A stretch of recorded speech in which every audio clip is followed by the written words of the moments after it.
The life of Jesus, a story familiar to billions, holds a mystery. The Bible tells us little of his adolescence and early adulthood. These years between the ages of 12 and 30 are often called the lost years. Some believe Jesus may have journeyed east during this time, seeking wisdom in distant lands. Could he have traveled as far as India? This intriguing theory has captivated thinkers, historians, and spiritual seekers for centuries. The idea that Jesus ventured to the east is not new. It has roots in ancient traditions and apocryphal texts. These sources suggest that Jesus, driven by a thirst for knowledge, may have traveled along the Silk Road, a network of trade routes connecting the East and West. This journey, if it happened, would have exposed him to diverse cultures, philosophies, and spiritual practices.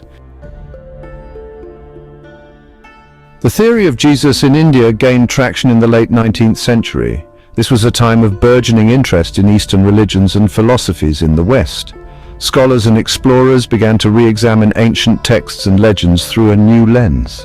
They noticed intriguing parallels between the teachings of Jesus and those found in Buddhist and Hindu scriptures. One of the most influential figures in this movement was me, Nicolas Notovitch, a Russian traveler and writer. In 1887, I claimed to have discovered an ancient manuscript in a Buddhist monastery in Tibet.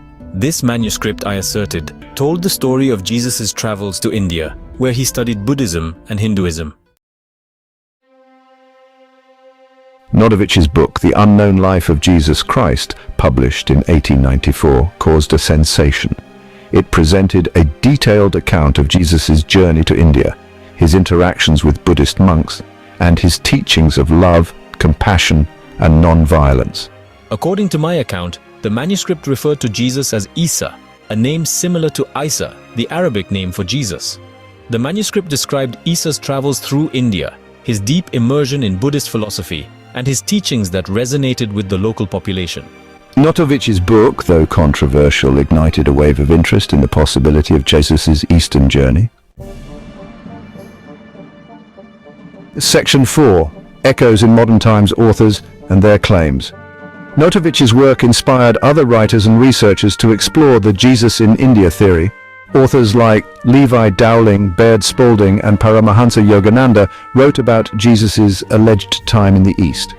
They drew upon a range of sources, including apocryphal Gospels, Buddhist and Hindu texts, and local legends from regions in India and Kashmir.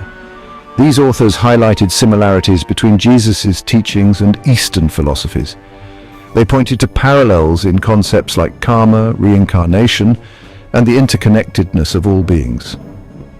While these arguments were intriguing, they often lacked strong academic backing. Section 5. Unveiling the evidence, scrolls, legends, and parallels. Proponents of the Jesus in India theory often cite several pieces of evidence. These include the Hemis manuscript, though its authenticity is widely disputed, the existence of communities in India and Pakistan that claim to descend from Jesus, and the presence of ancient Buddhist texts that mention a wise teacher from the West. Additionally, they highlight similarities between some of Jesus' teachings and those found in Buddhist and Hindu scriptures. These parallels, they argue, suggest a possible cross-pollination of ideas. However, critics argue that these similarities could be coincidental or a result of cultural exchange rather than direct influence. Section 6. The scholarly consensus, a different perspective. Most mainstream historians and biblical scholars remain unconvinced by the Jesus in India theory. They point out the lack of concrete historical evidence to support Jesus' journey east. The Hemis manuscript, for instance, is widely considered a forgery.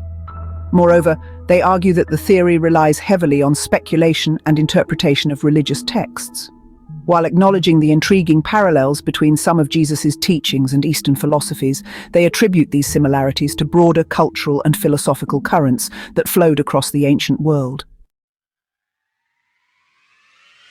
Section 7. The enduring legacy questions and inspirations. Despite the lack of definitive proof, the idea that Jesus may have traveled to India continues to fascinate. It speaks to our innate curiosity about the unknown and our desire to connect seemingly disparate cultures and beliefs. The theory also prompts us to consider the global exchange of ideas that has shaped human history. Whether or not Jesus actually set foot in India, the theory serves as a reminder of the interconnectedness of our world and the enduring power of stories to transcend time and geography. It encourages us to explore the richness and diversity of human spiritual traditions and to seek common ground in our shared humanity.